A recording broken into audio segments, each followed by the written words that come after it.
పాత రోజుల్లో రాజ్యాల మీద దండయాత్ర చేసిన శత్రురాజులు అక్కడ ఉన్నటువంటి మహిళల్ని ఎత్తుకుపోయేవాళ్ళు, గోవుల్ని ఎత్తుకుపోయేవాళ్ళు, గుర్రాలను ఎత్తుకుపోయేవాళ్ళు, ఏనుగులు ఎత్తుకుపోయేవాళ్ళు, వాళ్ళ ఖజానాన్ని దోచుకునేవాళ్ళు, బంగారాన్ని, వజ్రాల్ని, విలువైనవన్నీ దోచుకుపోయేవాళ్ళు అని పుస్తకాల్లో చదివాం, చరిత్రలో చదివాం, లేదంటే సినిమాలలో విజువలైజ్డ్గా చూసాం.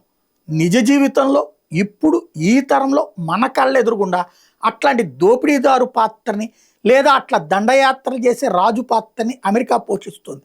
వెనుజులాకి సంబంధించిన అధ్యక్షుడినే తీసుకెళ్ళి తన దేశంలో బందీగా చేసి డ్రగ్స్ విషయంలో విచారణ చేస్తున్నటువంటి అమెరికా ఆ దేశానికి సంబంధించినటువంటి ఆయిల్ 50% మింగేస్తుంది, దోచేసుకుంటోంది.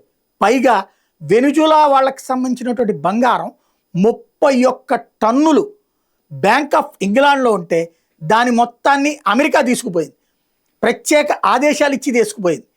దీంతో $4 బిలియన్ వెనుజులా ఆస్తి దోచుకున్నట్టయింది. వెనుజులాకి ఏం చేయాలో అర్థం కాని పరిస్థితి.